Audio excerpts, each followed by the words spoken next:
taking it easy because it's January again? Maybe. Did you forget you have a review to do? No. Then why aren't you reviewing it? January reviews suck. Yeah, nobody cares about movies in January. That's not true. There's tons of great movies released in January, like... Look, it's not that we didn't watch a film this week, it's that... You forgot what it was again, didn't you? It just left no impact. Yeah, it's like a thing leaving no impact, leaving no impact. You are so high. No, I am so high. Seriously, we have no recollection of what we just watched. Yeah? Well, maybe this will jog your memory. There were mosquitoes again. We've done this a million times. In fact, I think complaining about it has been done a million times. Who repeats something that's been so overdone? Without adding anything new to it. And expect everybody to be invested. And Bully, that's this week's movie. Oh. Okay, you can change his bag, Jim. Come on, guys, let's go review our January movie.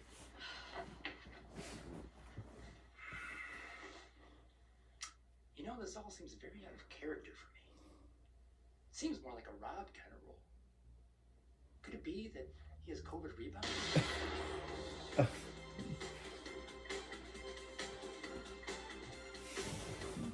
Leaked in 2006, I've gotten requests to review the Ant Bully for a while. And don't take it the wrong way, everybody that asked for it, but... Why? Honestly, the people involved in the film are more interesting than the film itself. It's produced by Tom Hanks, who loved the book it was based on, directed by John A. Davis, who directed Jimmy Neutron, and has an impressive cast, including Nicolas Cage, Julia Roberts, Meryl Streep, Nicolas Cage, the Cage Man. Everyone making the film told Hanks the same thing. Aw, man, not another Ant movie. But when they read the story, they found they quite enjoyed it and thought, maybe it will be a good flick. But when it was released, audiences said, aw, man, not another Ant movie, and the film bombed. And that really is about it. It's just another Ant movie. Nothing terrible or obnoxious, just very bored and overplayed. For all the requests people had for me to review it, I kind of feel like the Monarch when he entered his arch nemesis lab. I don't even feel like taking a whiz on this. I used to dream of taking a whiz on this. Yeah, I really thought this would be a lot more fun to rip apart. Instead, it just kind of exists. Well, you all wanted me to review it for a while, and it's not like there's nothing to talk about with it, so let's jump right in. This is a film, we definitely established that. The Ant Bully. I already wish I was watching ants. Wow, that was like a second. Oh, I'll find Ratchet and Clank around here somewhere. Spindle, tail light. We see an ant wizard named Zoc, played by Nicolas Cage. Okay, something's wrong if an ant wizard named Zoc, played by Nicolas Cage, is not interesting. He's trying to find magic stones while the other ants sleep. What's more important, completing my life's work or your sleep? Sleep. Then I shall try to be very quiet. You're Nicolas Cage. I just assume that's you being quiet. We then cut to a kid named Lucas, voiced by Zach Tyler Eisen. I'm not gonna lie, I love this Spike playing one of the most beloved anime characters of all time. This is his IMDb icon, who's, you guessed it, being bullied. Come on, man. I'm running out of underwear. Well, what are you gonna do about it, huh? Nothing. Okay, so the animation clearly has more money than Jimmy Neutron, but I'm sorry, I'm still watching this waiting for a toothpaste ad to start. What you gonna do about it, ants? Nothing. Lucas takes out his aggression on the ants, and yeah, okay, 4 minutes in, and we already know the lesson. Can we skip the rest of the hour 20? Fire that burns. Tractile. Tractile, crack. Oh, why doesn't it burn? Why doesn't it burn? Zoc is approached by his girlfriend, Hova, played by Julia Roberts.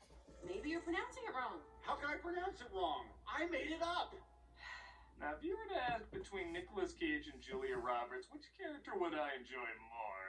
I'd say that's as easy as reciting the alphabet. A, B, C, D, E, F, G, H, I, J, K, L, M, N, O, P. But Julia Roberts is surprisingly pretty likable in this.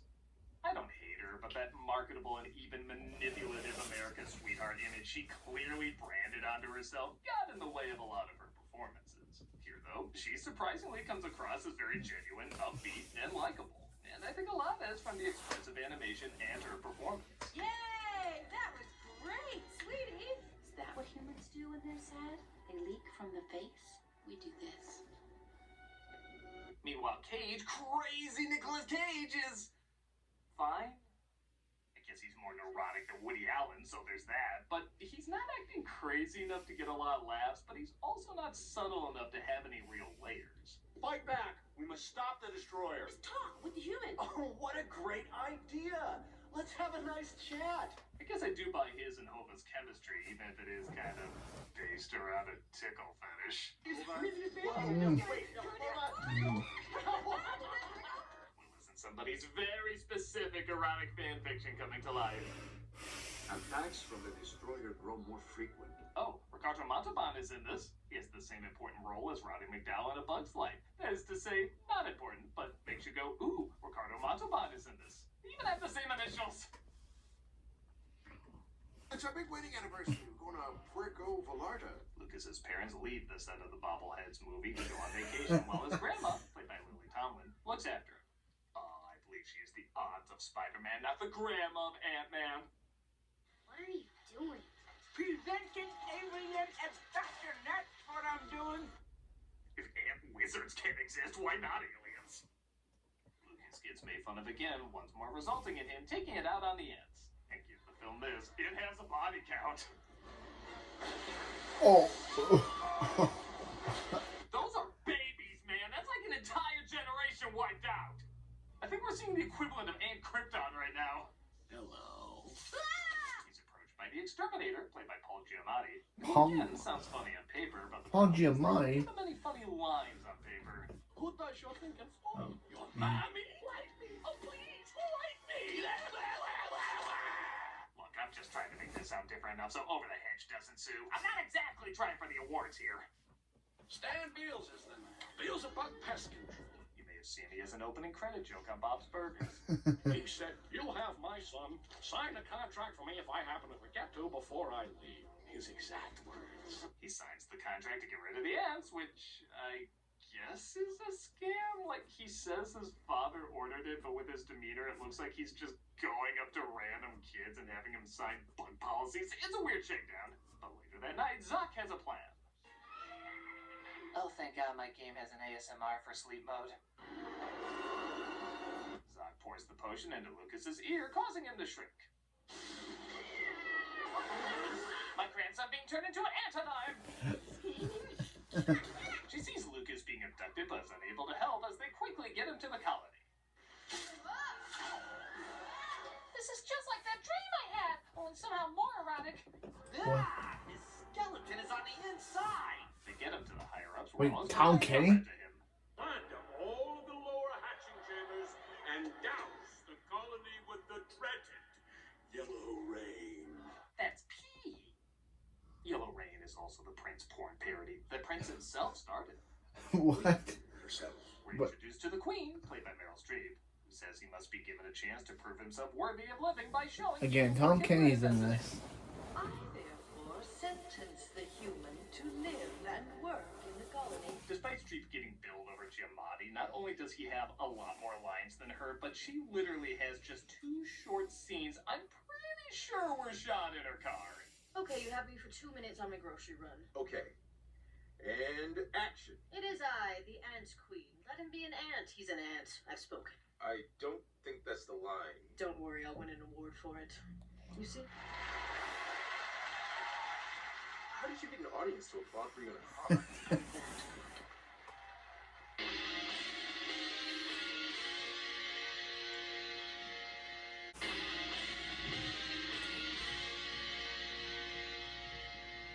So Homa takes Lucas under her wing and decides to show him how to be an ant.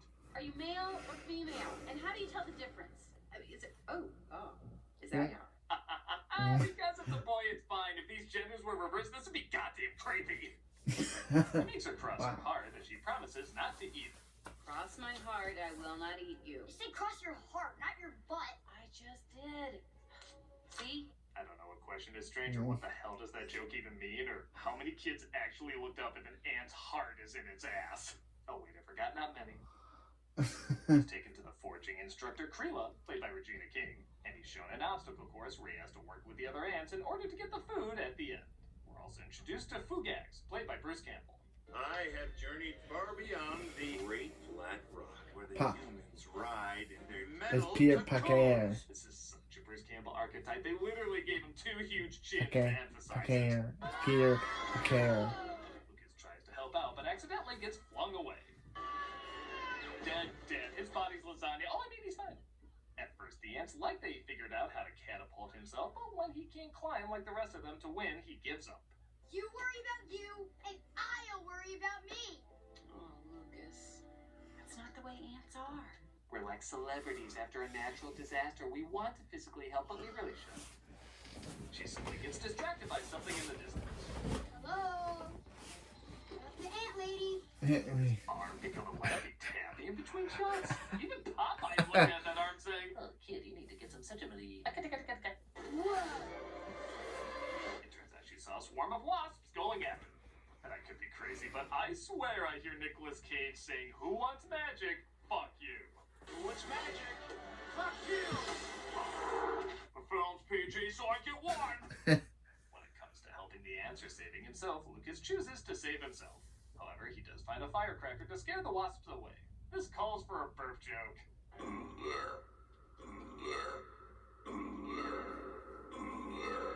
This really is where I wish it was a Jimmy Neutron movie, because he would have taken that burp and turned it into a gun to take out an alien race or something. Lucas is taken to be shown the ancient history of the world and what I swear is a butthole. That's a butthole. And I'll say, I don't think we'd be exterminating ants if we knew they created religion, art, and friggin' magic. It is said that one day she will return. He's told about the ancient mother as well as the evil one known as the Cloud Breather. The exterminator. I gotta cancel it. I'm gonna dig up some risque tweets he posted. Maybe he watched Pepe Le Pew or something. He convinces them to go in the house and look for food while he tries to call and cancel the extermination. For Queen and Colony! Oh God! Silver's cable shafts go that way. That was the amount of blood I expected. No, he's fine. And we get one of the few legitimately cool scenes where they float on flower petals and he tells them all about the human world. And these are the pyramids. Well, not the real pyramids. The real ones are lots bigger. Don't know why they're relying on a fan when he could just airbend them. Airbend. Yeah, it's the best joke I could think of there. It's a legit good scene. Oh, Lucas, it's... Product placement. Give me some sugar, baby. Lucas tries to call the exterminator while they get the candy, but he accidentally gets... Pizza King? Pizza Kingdom, hail to the king. Alright, I was damn close. No exterminator. No extra tomato. Got it. You know, I'm not gonna lie, I'd much rather know these hideous kids' stories than the rest of this ants life recycling. I feel like I'm looking at gorillas if they worked at Pizza Planet, and those adventures sound far more interesting. The sister interrupts the call, though, and makes things complicated. Yeah, everything's fine. Lucas is being a pest. Yeah, I was sure to say with extra irony. Why? Whatever you're training. The cable died fewer times in the Evil Dead franchise. They once again get away, but Zoc still doesn't trust Lucas. Hi there. How are you? Okay. Okay. That's good. It's good to be okay. And just imagine that's how Cage greets any random stranger. Hi, how are you? Okay. Okay, that's good. It's good to be okay. He tells Lucas he's not welcome there anymore, but Hoba catches wind of this and goes after it. Ooh, Disney's new theme park attraction, Nightmare Land. Hi. Nice evening, huh? Rob Paulson plays this upbeat beetle. Rob Paulson, everybody! Wow.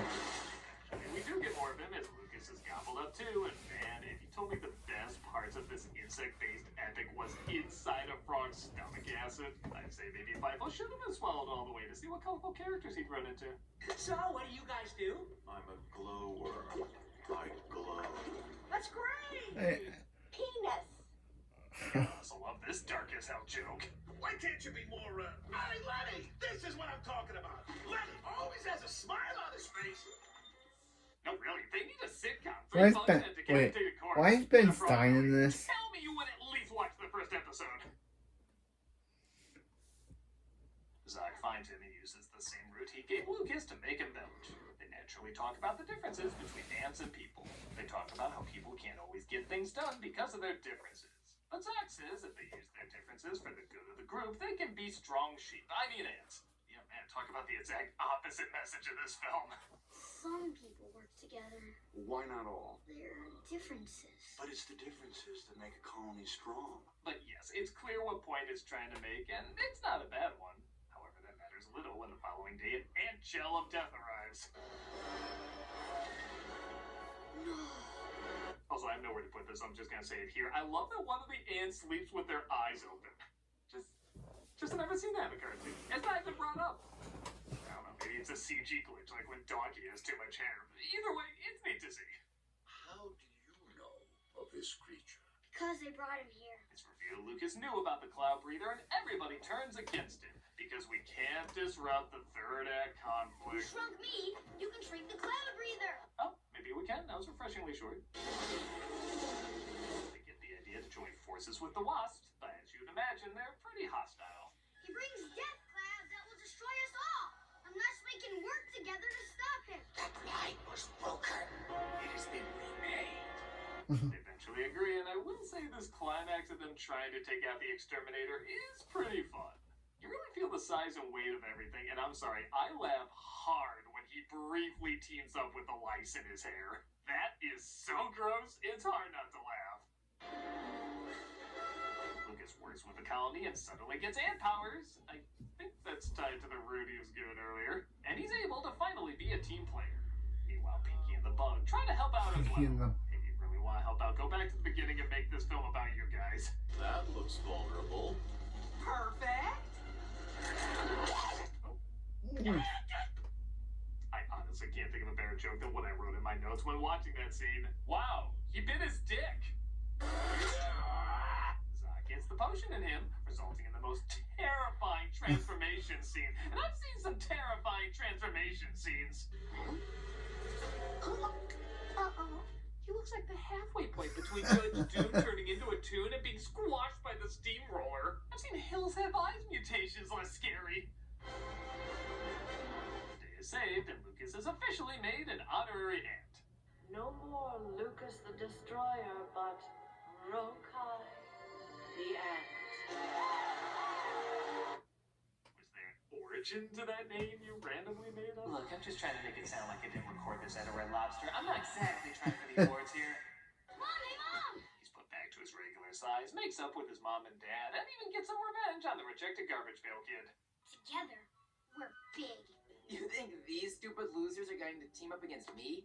You know, if he bullied the other kids into liking him, why didn't he do the same with Lucas? I mean, yeah, he's dorky, but any less than Blue Sky's version of these Ed, Ed, and Eddie characters? They team up and take him down while Zach and Hova get back to that weird tickling thing. No, not the weird tickling thing. Wait, come on.